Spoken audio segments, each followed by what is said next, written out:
Greetings and salutations, guys. Welcome to another podcast. This podcast, as you can see, is a little different. Most of the time, I have to post it in front of me, but there are going to be times where I will be doing podcasts via Google Hangout because we all live in different parts of the world and the country. So today is my first outside of the state guest. This is Chris. I don't know how to pronounce your last name. Boutte.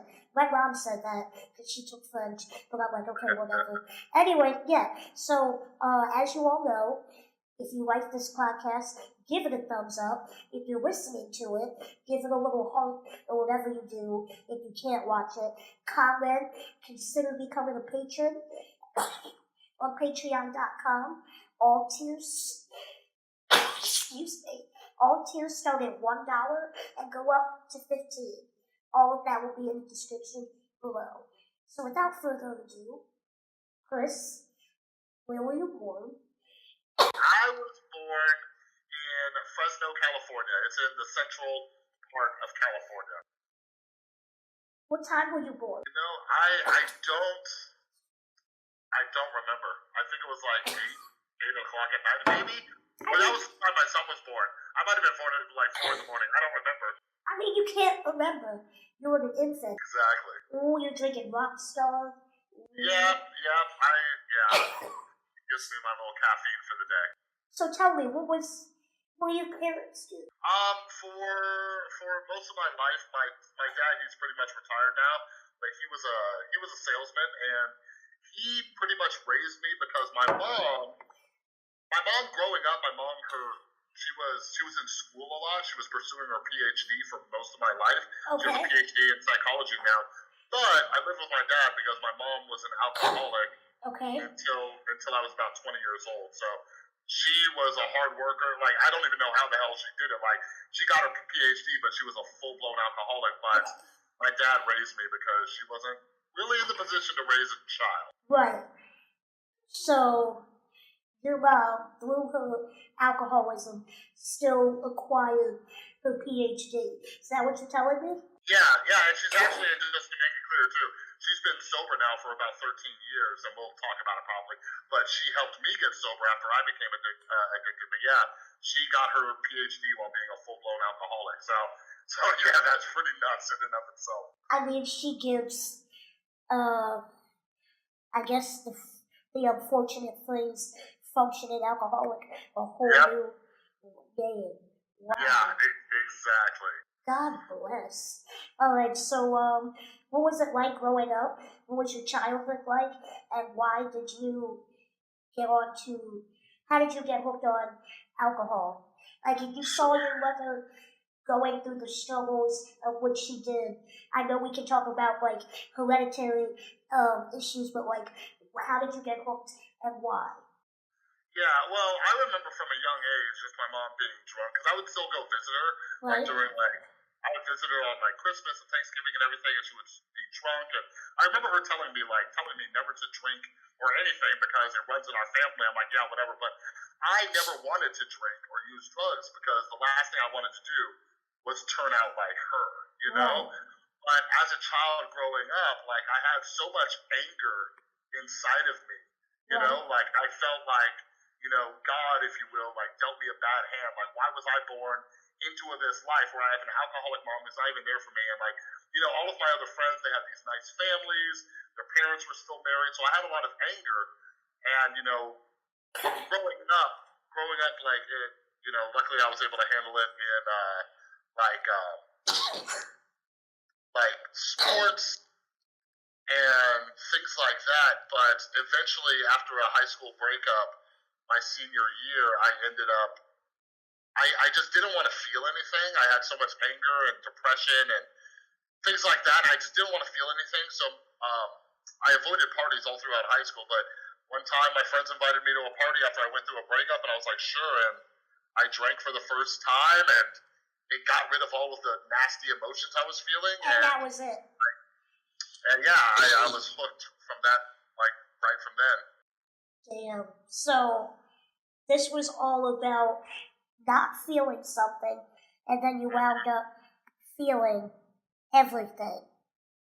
Yeah, well, and that's the thing about addiction. Like for a little while, it works. Like all alcohol and drugs do is it covers up the emotions, right? Right. But like the emotions still got to be dealt with. But I was just trying to numb those emotions and those feelings and everything. And what happens is, like, as I fell deeper and deeper into my addiction, because it started with alcohol and got into drugs, is that becoming addicted creates a whole new set of problems. So it ended up making me even more depressed and even more anxious and even more angry. And like it's just this sick and twisted cycle. You know what I mean? Right. And how long were you an alcoholic? So I started drinking at 18, and I got sober at 20. No, I got sober on my 27th birthday.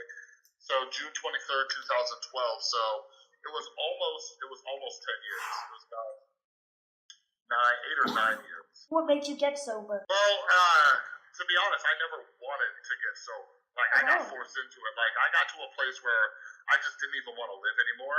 Okay. Like because I always say like I quote unquote tried to get sober before, and I failed at it. I would relapse, and what ended up happening was I went to the hospital and I was dying, and I wasn't allowed to see my son anymore at that point, and all these other things. And yeah, and basically, you know, my mom who was sober at that time at 7 years, she brought me back to California, and I actually brought drugs with me because I didn't want to get sober. I just thought I was gonna die as a drug addict, and the sad part was like I thought my son would be better off without me in his life. You weren't just addicted to alcohol. You were addicted to drugs as well. Yeah, and to prescription painkillers like opioids. Okay. And anyways, my mom ended up giving me the ultimatum where it was either I was going to live on the streets or I was going to go into a sober living house. Okay. And I fought it kicking and screaming, but I ended up doing it. And although I was really pissed off, like I needed somebody to help me, you know, like I didn't want to get sober, but I had to get sober. So I was really pissed for my first like week or month, and you know, like I was still like suicidal and everything, but listening to other people that share their stories, that's why I love what you're doing here with this podcast. Right.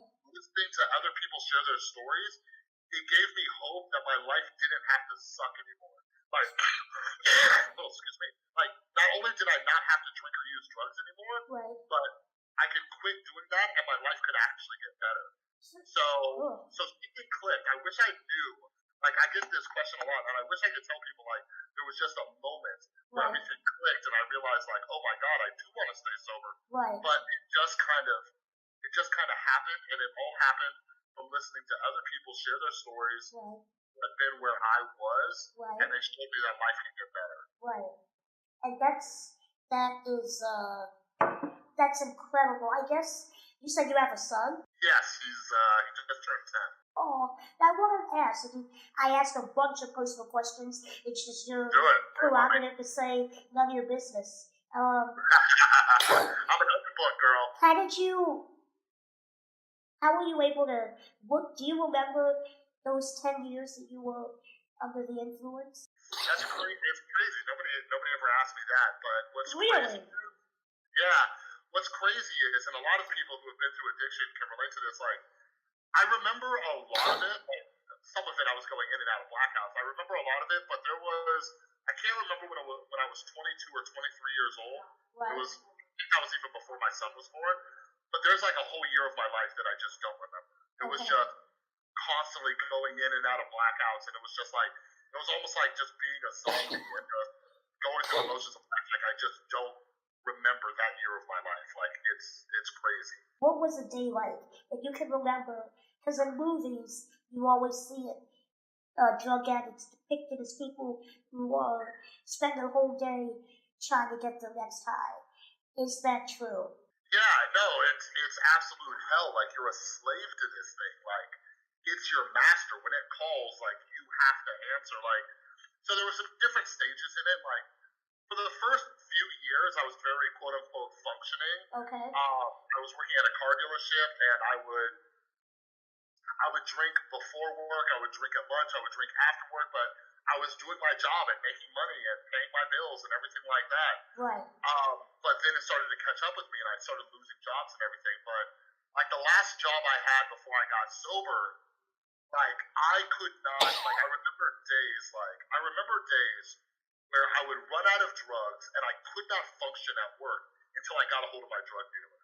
Okay. So like I would just be sitting at my desk and it was looking like I was working, but I was just on my phone texting my drug dealer like, when can I meet up? And I started just doing crazy stuff. Like I would tell my boss like, hey, my son has a problem at preschool, I gotta go. If my son didn't have any problems at preschool, I would go and meet up with my drug dealer like in the middle of the day, and then I would come back to work and be all productive and everything. Like it's crazy. Like I couldn't do anything. Like I couldn't go to the grocery store. I couldn't go hang out with friends. The grocery store. Yeah, like in order to go to the grocery store, I had to be high. You know, in order to hang out with friends, I had to be high, and I had to move everything around in my life based on my addiction. Like you are truly a slave to this thing. You know what I mean? So let's just say you take a drug. Let's say 10 o'clock in the morning. You get high. You do whatever. What time would you need your next fix? So that's the thing. It's crazy. Like, so what happens is when you drink or use drugs, you build up a tolerance, right?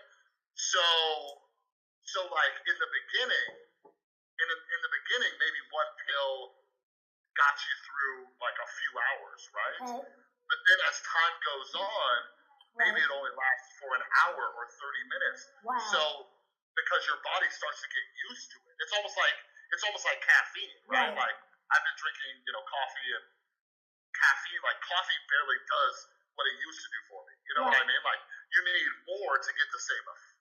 I have to do 1 cup a day. I cannot do any more. I'm so afraid. I'm already addicted to caffeine.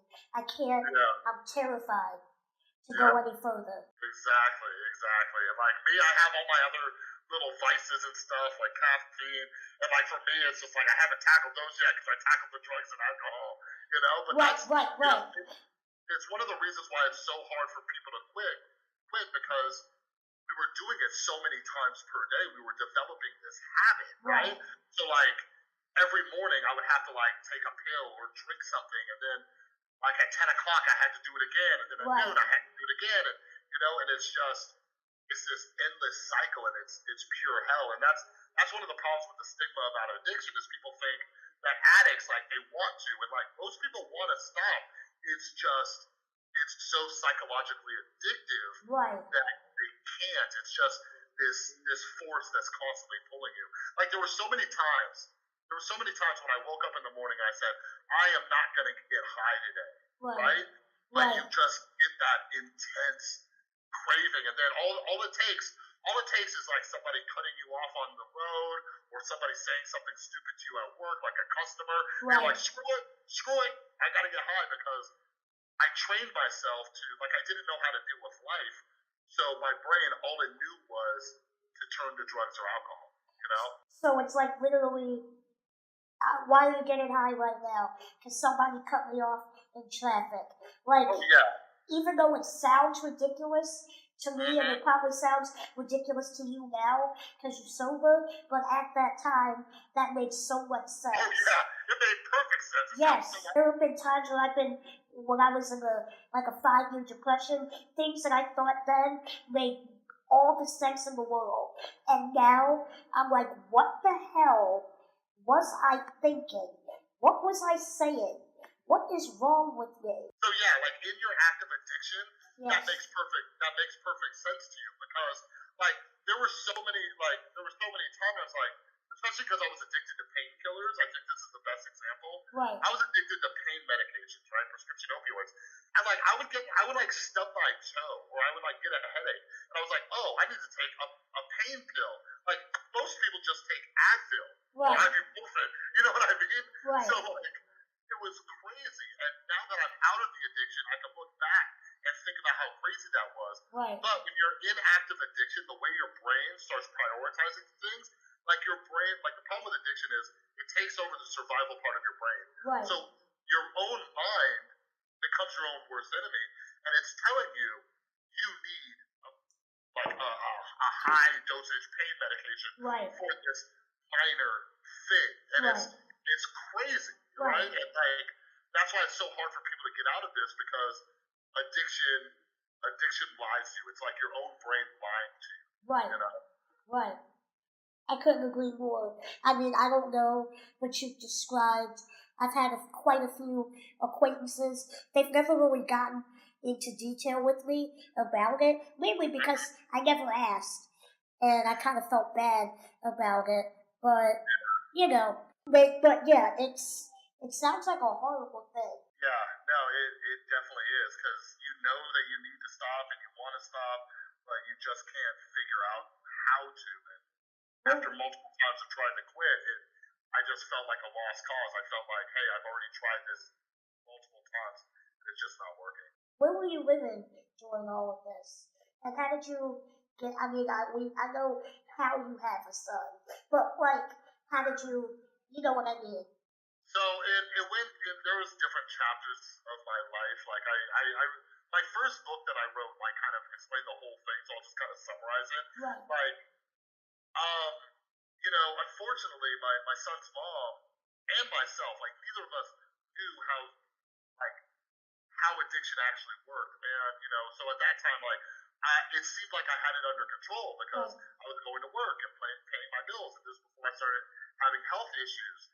And we had our son, and we were living together. And we even moved to California for a little while, and I had a really good paying job. But like towards the end, like eventually, she ended up leaving me because of my addiction. And I kept getting fired and everything like that. But towards the end, I was just living in this crappy little apartment that was absolutely disgusting. I never cleaned or anything like that. But I had a job, and the thing was, like, I was working at a job with a bunch of other people who were abusing drugs as well. So it wasn't like it was weird for me to be doing drugs at work because everybody was using drugs at work. Like, it was a very bad environment. What job was this, if you don't mind me asking? Yeah, I can't name the place by name, but it was a call center job. And some call centers are all right, but call centers can be the absolute worst. But half our day it was people going up to each other asking like, "Hey, what do you have? What do you have?" and stuff like that, and just swapping out bills. And it was crazy. But yeah, it was a call center. And yeah, then like we would go out on like we live in Las Vegas, so part of what we would do is we got paid every week. So on Fridays we would go to a casino and cash our checks. And we would just gamble and buy drugs. Like it was such a terrible way to live. It's amazing to me how we as humans compartmentalize what's good and what's bad. And so and it's not like you had a bad childhood. It was just, correct me if I'm wrong, it seemed like you were just angry about your circumstances. Yeah, no, that's the thing, and that's why I try to teach people to not play the victim. Like I remember Will Smith. He said, before he started his YouTube channel, Will Smith was on Snapchat all the time, and he had this little Snapchat thing talking about how it's not your fault, but it's your responsibility, right? And basically, like what he was saying was, like for me, is like I needed to quit playing the victim, right? Like it wasn't my fault that my mom was an alcoholic, but it was my responsibility to be accountable for my actions, like. Like all I was continuing the cycle of me being an addicted parent and having a son. Like I had to break that cycle. I had to quit. I had to quit blaming or being the victim and blaming the rest of the world for my problems. I had to get to a point where I said, "Okay, Chris, all right, look, a bunch of terrible shit happened to you. Okay, you had a crappy childhood. You had an alcoholic mom. You went through traumatizing experiences, all right? But it's no longer an excuse to live the way that you're living, right? It's no longer an excuse to have your family and your friends worrying about you all the time. It's no longer an excuse to do that. But yeah, like you talked about, like compartmentalizing. See, in my brain during the addiction, like I thought I was being a good father still, right? Like I I was being a good father because my son had clothes, he was fed, I paid for, I bought him toys. Like that's what my brain was telling me. Like that's what it meant to be a good father. Right. But deep down, I knew being a good father, like because even though it's hard to explain, even though I was physically there with my son, I wasn't there, Right. right? Because I was getting high, Right. So now being sober for all this time, it's a completely different experience. Like I'm there with my son, like Right. when he's hurting or when he's struggling or when he has questions or he wants to play, like I am fully there with him. Right. You know what I mean? And just being able to have something to compare that to is like, oh my God, and I'm very grateful because even though my mom and I, we have an amazing relationship today, that's something that she can never get back, Right. Like she can't get back because of me growing up Right. and her not really, really being there. So I'm very fortunate now, but my mom and I, we make up for lost time and she gets to experience her grandchildren now.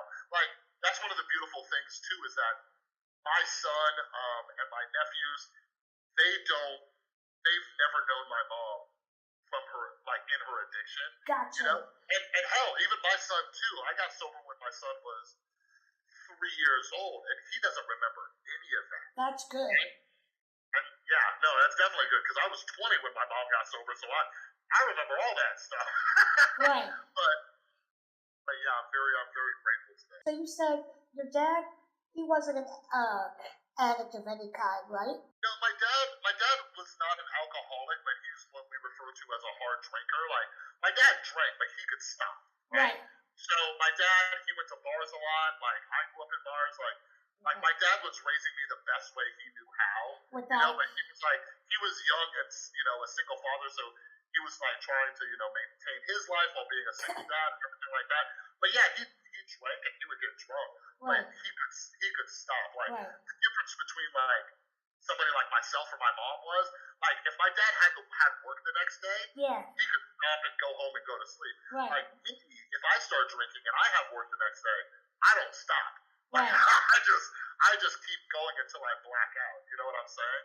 So I want to understand without actually going through it to understand.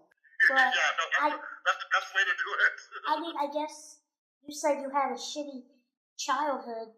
What made it so shitty, other than like your mom just not being there the way? Because I mean, I think even though what she did wasn't great, I gotta applaud her for still going after her PhD, doing all of that. That's incredible. So it was up until I was about 12, probably 12 or 13, I would visit her. So she lived in California. We lived in Las Vegas. Okay. So for example, like summer vacation, for 3 months I was there, right? With your mom. And yeah, I was Okay. there. And I had a stepdad, but it was 3 months of basically living with an alcoholic mom and watching her get, blackout drunk on and then like the holidays, like while other people were, having like a nice like family dinner on Thanksgiving or Christmas Eve, like my mom was getting blackout drunk and like she's a feisty little Sicilian, so she'd get angry and threaten to fight people and all sorts of stuff, right?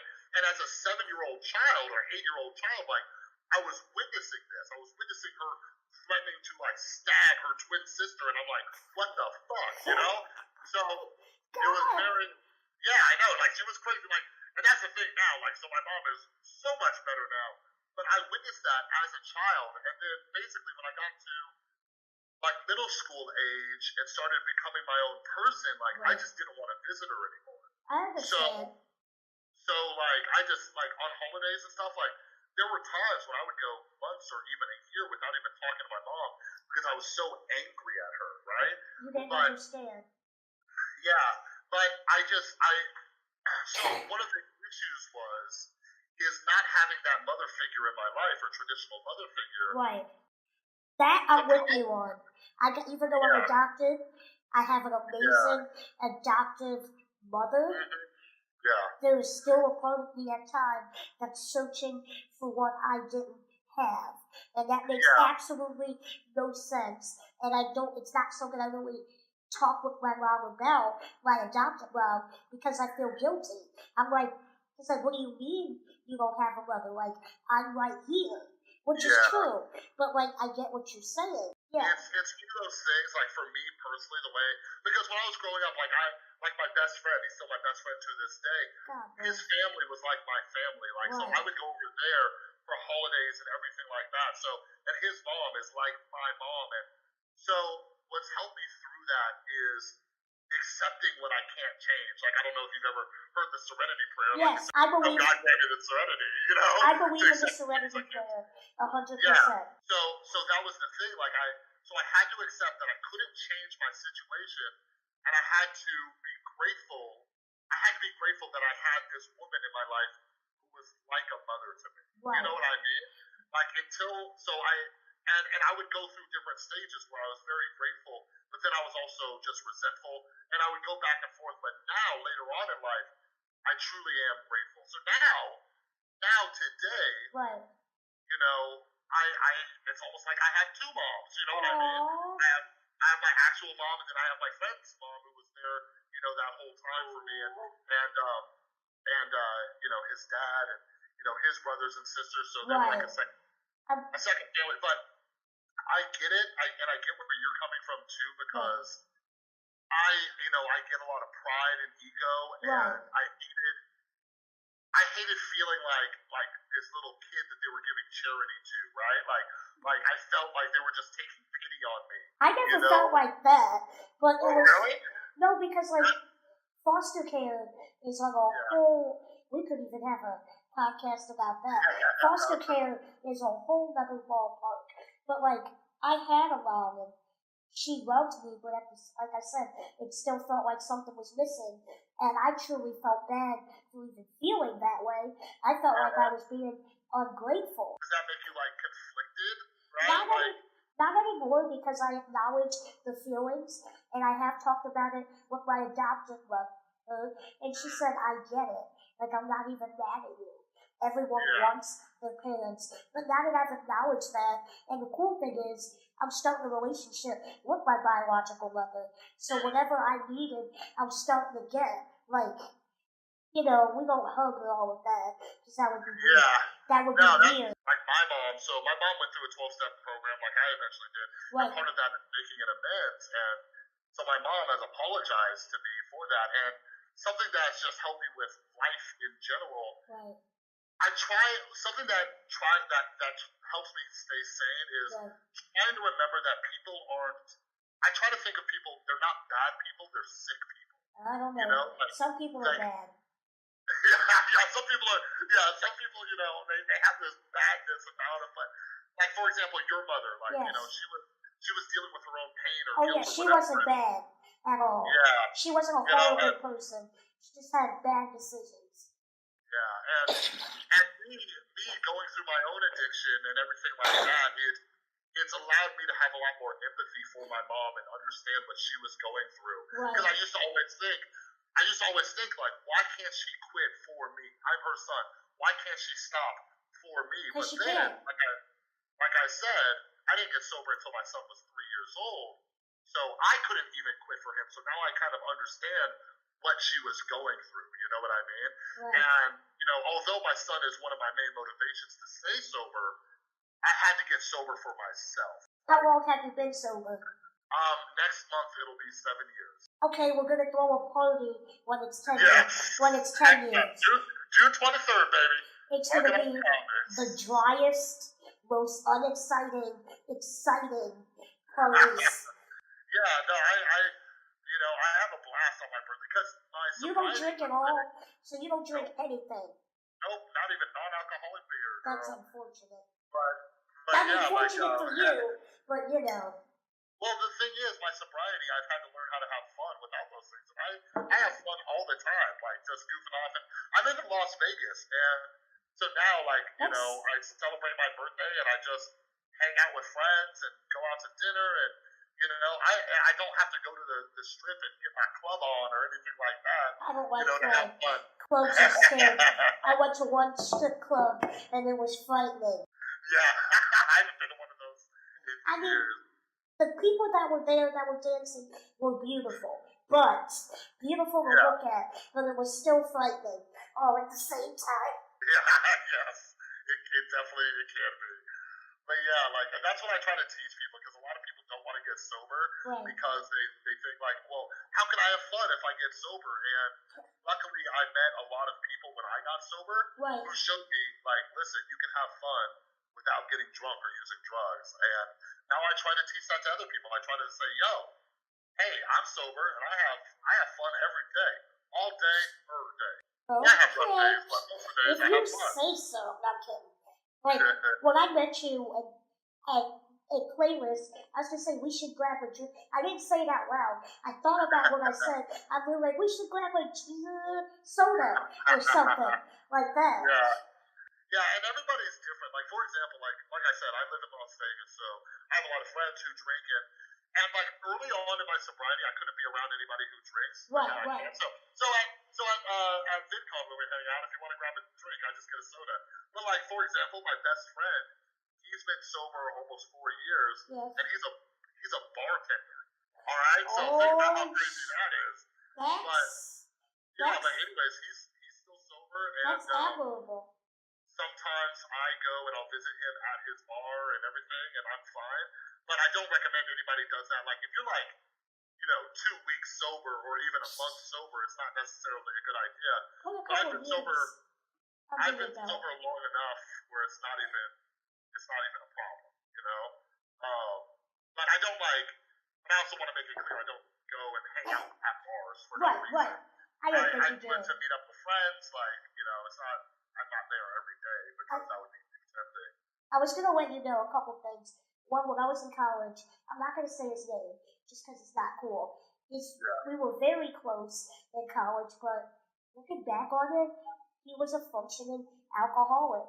He would go to sleep at 2, wake up at 7, be ready for the day, but everything had alcohol in it, and he couldn't survive without it. But he wasn't rude, he wasn't disrespectful. It was almost like he needed it to be a good person, to be himself. And we used to have talks with this individual, or like amongst ourselves, be like, so-and-so is, I think he's an alcoholic.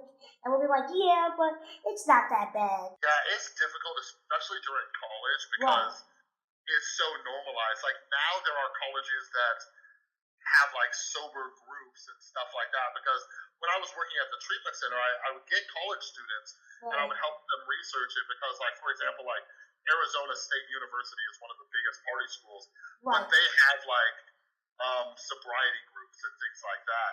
So you can, but it's difficult, and that's definitely an issue, because a lot of college students, they justify it because they're like, well, everybody else is doing it, so I don't have a problem. And I think you know what I mean? We felt like he wasn't mean.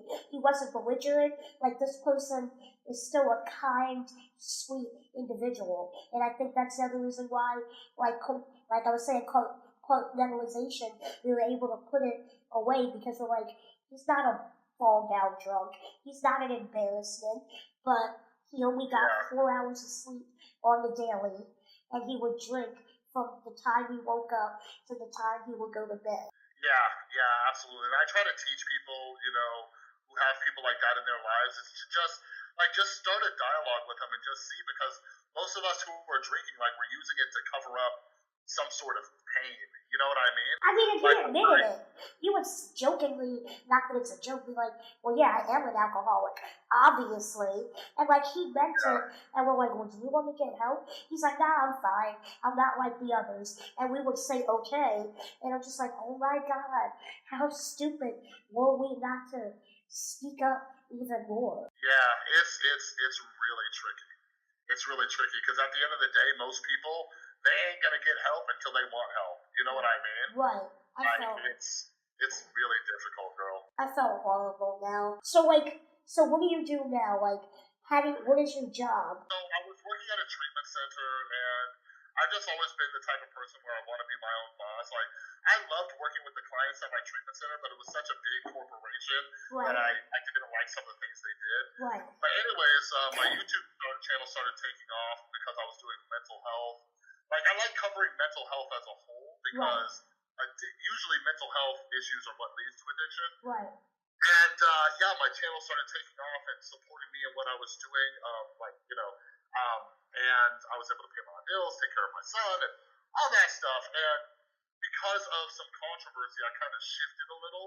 What was the controversy? Just people were upset that I wasn't a licensed professional. Yeah, you know, I they're saw. like, "Who are you to talk about this stuff?" And it's Yeah, like, I've seen a couple videos from a blonde-haired individual that has way too much Botox, who thinks she's yeah, very attractive, and I don't.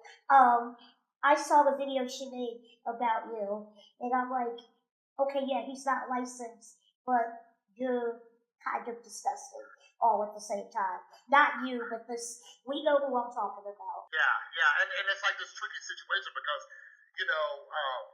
I always recommend, like, I got help. I've been to a detox center. I talked to therapists. Like, I'm not saying, like, my word is God. I'm providing information. Like, my goal has always been to encourage people to go get help. Right. But the reality is, too, the sad reality is, some people can't get help. And what are we supposed to do? Like, just brush those people off to the side? If a person doesn't have health insurance, if they can't talk to a doctor, if they can't talk to a therapist, what do we do for those people? But so, anyways, I kind of shifted towards social commentary. Right. But, like, so I was, like, primary mental health and then social commentary, but I've kind of flip-flopped it. Like, Yeah. I just uploaded a video about opioid withdrawal, so I'm still talking about it, but it's not my primary focus. I like, just, I don't know, it's just the community can come at you, like, with mob mentality, so Yes. I just shifted things. Because my entire goal is I just want people to know help is available, help is out there, go get help. So Right. I've tried to do a better job saying, like, listen, if you can relate to what I'm talking about, go get help. Now, Right? here's But the question. So, as when you were addicted to opioids, that's like a big thing in like the U.S. right now, opioid addiction. I've had several conversations with family members about this. We feel, and I feel, the only reason why it is an issue now is because more white people are getting addicted. That's not to say it's good or bad, it just shows the kind of unintentional racism that's going on. Like now, they're trying to put, like where I live in Philadelphia, they're trying to put a safe haven place where you can go and get clean needles to shoot up, which I think is bullshit, and I'm very upset about it. Do you think that has any like, you know what I mean? Do you feel like because it's invading the white neighborhood more? I have to do a whole part two on this. We could. Do you agree or disagree? Yeah, so no, it's definitely an issue. So I'm half African American, right? And Really? like, yeah, I don't know if you knew that, girl. So I'm half black. So this is definitely something that I've looked at. Because, for example, you're half black. Welcome to the club, brother. Yeah, girl. Yes. So for example, like during the 1980s or whatever, when there was a whole crack epidemic, right? Like there was not resources. Like they were not helping out black communities who were getting addicted to crack, right? Right. And now we're having this heroin epidemic, and then it turned into a prescription opioid epidemic, and like you said, it started bleeding into white neighborhoods. Right. So now people are doing something about it. So I get conflicted because I'm like, because like you said, it took white people being affected by this for this to become an issue, right? It's been an issue across the board. Exactly. So I get conflicted because yeah, it's so I don't like. It's like okay, I'm glad we're talking about it, but why did it take so long? So I wish things would be addressed sooner. I don't think, but I don't know. Maybe that's the solution for the black community. We need to figure out a way to have white people become part of the problem too, so the government starts doing it. Terrible. That's a terrible way to look at things. But you have a point. Good God. So, oh boy, we definitely. I want to have a part two. Maybe at VidCon we'll meet up and we can do it live. Oh my God, that's a good idea. Are you going the whole time? Yeah, I'm gonna be there. I forgot. I gotta check my tickets, but yeah, I'm gonna be there through the whole thing. I'm not doing the Disney day, but I'll be there the whole time. What are you doing? What tickets do you have? The creator tickets. Okay. Good. VidCon is amazing. I can't All wait right. for Yeah. us So to. everybody listening, stay tuned for part 2. Me and Jazz gonna meet up again. Yes, in VidCon. If you want to meet us in VidCon, that would be great. Yeah. If you have any negative things to say about Chris and some of his content, wait until I leave the area and then you can attack him. And I'll No, I'm kidding. That would be weird. But, and if you have issues with me, don't come for me. I'm kidding. Yeah, I got your back, Jazz. So I was going to ask, so I always like to end on a positive note and everything. I'm really excited to do part 2. What's been like the best part of your life since you've been sober? Like all I can just express is just gratitude, and I just want to give hope to others. Like if a guy like me, like if anybody could see how awful my life was 7 years ago to where it's at now, like I just wish people could understand. Like if I could do it, anybody could do it. Right. You know what I mean? I have my family back. I have my friends back. I have my son back in my life. I get to meet awesome people like you, Jazz. Like, my life is amazing. I just want people to know that they should never lose hope because it is possible. Whether they're struggling with addiction or depression or mental illness, like, it is possible to get better, but we have to put in the work. You know what I mean? We have to do something about it. We are definitely doing a part 2 because I want to get into. I didn't know you were biracial. Who's black? My dad. Your dad is black? My dad's side of the family, yep. I kind of, when you said, never mind, I won't say that. But there were a couple hints that you gave me throughout the story to let me know that your dad was African American. Yes. But yeah, I agree with you. Getting help is serious. I did see a picture of your son. Your son's a cutie. He kind of looks like you in a way. Yeah. Yep. He lucked out. He got them good boutte jeans. Oh, boutte. Oh my God. So do you are you still, if you don't mind me asking, are you still with this mom? No. She's remarried, but thank God we have an amazing relationship. Good. But I have a new girlfriend. She's remarried and has another son, but we have a great relationship and we co-parent, and it's awesome. That's amazing. Well, I don't want to keep you because I know you got things to do and places to be. And so last thing I want to end on is you got to tell me something funny. Every podcast ends with my guest telling me something funny about their lives or like maybe something your son did when he was a baby. That was cute. Okay, I heard something funny. So my dad used to always tell me, if you don't ask, the answer's already no. Because I was shy and I hated asking people things. And he's like, if you don't ask, the answer's no. So I use that as motivation. And I like that. I tried to take things my dad told me and teach them to my son. Right. And my son's really good at asking questions and speaking up. But now he comes to me and tries to use it for like, he loves Fortnite. So so he'll come up to me like, Daddy, you know how Grandpa Zale says if you don't ask, the answer's already no? And I'm like, yeah. He's like, can you give me $100 for Fortnite? I'm like, get the hell out of here. You know what I mean? So why would you even ask? Like the words already know. Yeah, exactly. But he's like, hey, I got nothing to lose. I might as well ask. But yeah. That's a smart kid. Yeah, smart kid. Hopefully he uses it in the right way when it gets older. I mean, he's only 10. There's so much time left. Well, it was very nice talking with you. It's been a pleasure, as always. This podcast is going to go up let's see. I was put the 31st is what day? Friday, 1st, 2nd. Our podcast is going up on the 9th. Beautiful. Of June. I'll be sure to share it.